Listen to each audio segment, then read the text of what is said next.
You got a question? Yes, sir, Mr. Vice President. When you scraped that stick along the creek bed 2 years ago, everything changed. Could you speak to your leadership role in that, President Trump's leadership role, and will that include going forward advocating for something like the Railway Safety Act passage?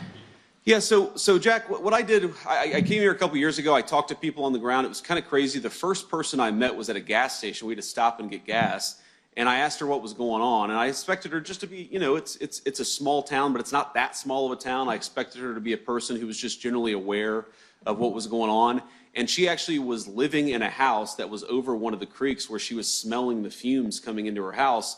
And I realized that, you know, the most important part sometimes of being a leader is just listening to the people who are on the ground and experiencing this. And that's what I've tried to do.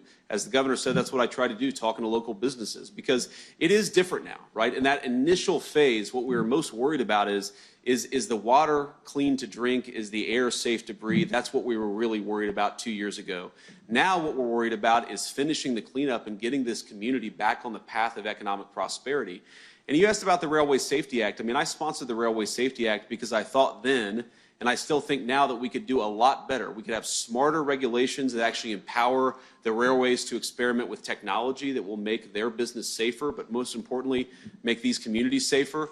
And I think that we could do a lot better at ensuring that when you have a terrible train disaster like what happened in East Palestine, the railways actually pick up the tab. And that is one thing. As much as I'm inspired and gratified by the resiliency of this community, I heard a lot about Norfolk Southern making promises to this community that it didn't keep. And you can be damn sure that over the next 6 months, you're going to hear a lot from the Vice President of the United States and the entire administration. If Norfolk Southern doesn't keep these promises, we are going to talk about it and we are going to fight for it. Does it bother you that Congress is still, that the Rail Safety Act is still hung up in Congress? Sorry, say that again, sir. Yeah, does it bother you right now that the Rail Safety Act is still hung up in Congress? And what is your message to the members of Congress over that legislation? Well, look, I'm bothered that it wasn't brought up for a vote in the last Congress, because I at least know in the United States Senate we had the votes to pass it.